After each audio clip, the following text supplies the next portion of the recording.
রোদে দেওয়ার ঝামেলা ছাড়া কোনো রকম মেশিন ছাড়া হাতেই তৈরি করে নিতে পারবেন এই রকম কালারফুল পাঁপড়, তাও আবার 1 কাপ আটা দিয়ে। এই রেসিপিটা তৈরি করা এতটা সহজ, দেখার পর বুঝতেই পারবেন যে এটা কতটা সহজ, আর এগুলো দেখতে অসম্ভব সুন্দর হয়েছে। আশা করি রেসিপি ভালো লাগবে। বিসমিল্লাহির রহমানির রহিম। আসসালামু আলাইকুম। আশা করি যে যেখানে আছেন আল্লাহ তাআলার অশেষ অশেষ রহমতে অনেক অনেক ভালো আছেন।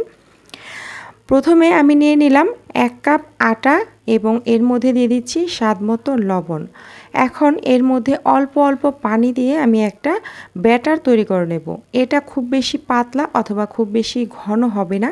পানিটা অল্প অল্প করে দিতে হবে, একবারে ধুম করে ঢেলে দিলে হবে না, তাহলে অনেক বেশি পাতলা হয়ে যেতে পারে। অল্প অল্প করে ঢেলে দিয়ে এই রকম একটা ব্যাটার তৈরি করে নিতে হবে। দেখতেই পাচ্ছেন চামচের মধ্যে একটা সুন্দরভাবে লেয়ার পড়ে থাকছে। তো চামচটা দেখা যাবে যে কোডিং হয়ে আছে এই ব্যাটারটা দিয়ে, এরকম ঘনত্বে এটাকে রাখতে হবে। তো এটার মধ্যে যতটুকু সম্ভব লাম্পস না থাকে সেটা খেয়াল রাখতে হবে।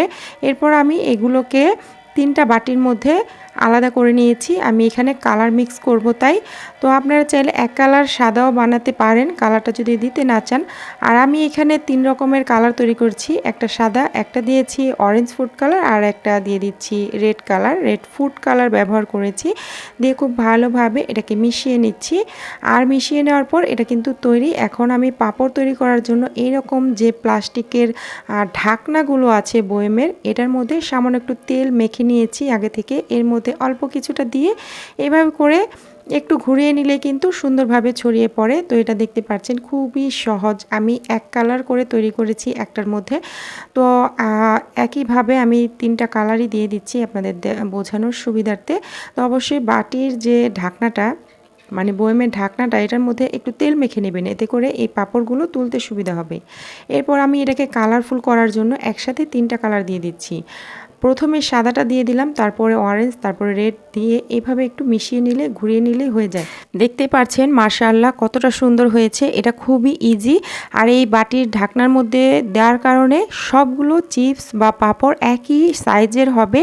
এটা কোনো রকম মেশিন ছাড়াই কিন্তু একদম সুন্দর হবে, সবগুলো একই সাইজের হবে, দেখতে অসম্ভব সুন্দর লাগে। যাই হোক, একইভাবে কিন্তু তৈরি করে নিচ্ছি। জাস্ট 1 সেকেন্ড লাগে একটা তৈরি করতে। তো এরপর হচ্ছে আমি এই যে হাঁড়ির মধ্যে পানি বলক তুলে নিয়েছি। এরপর এই যে রাইস কুকারের যে স্টিমারটা আছে সেটা বসিয়ে দিয়েছি ভাপ দেওয়ার জন্য। আপনারা চাইলে কাপড় বেঁধে নিতে পারেন। এরপর এগুলোকে বসিয়ে দিচ্ছি। বসিয়ে দেওয়ার পর কয়েক সেকেন্ডের জন্য ঢেকে রেখে দিব। এরপর দেখুন কয়েক সেকেন্ড পরে কিন্তু এটা সেদ্ধ হয়ে যায়, এরকম ভাপ দিয়ে নিলে কিন্তু হয়ে যাবে। তো এখন আমি এগুলোকে নামিয়ে নিচ্ছি, একটা চামচের সাহায্যে নামিয়ে নিচ্ছি, হাতে যেন ভাপ না লাগে সেজন্য।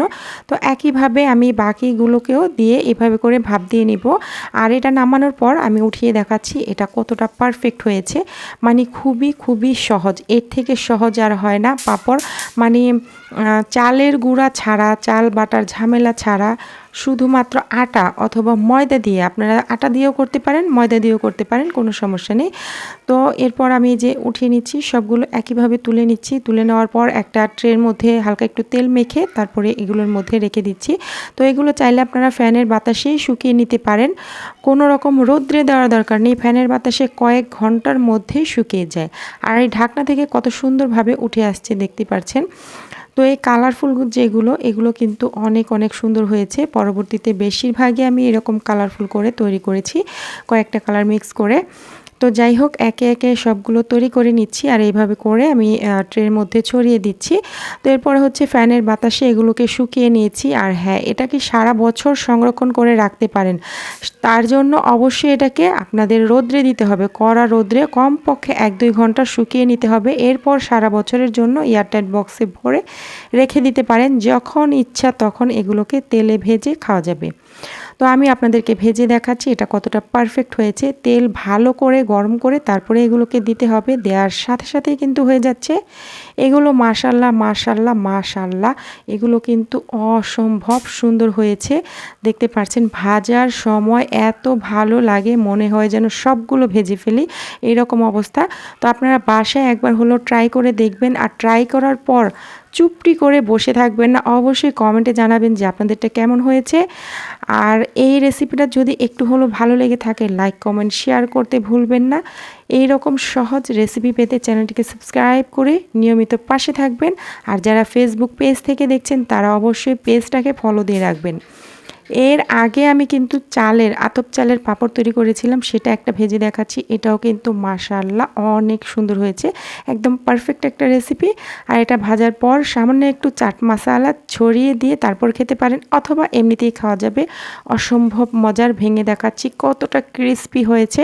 আজকের মতো বিদায় নিয়ে নিচ্ছি, সবাই ভালো থাকবেন, আল্লাহ হাফেজ।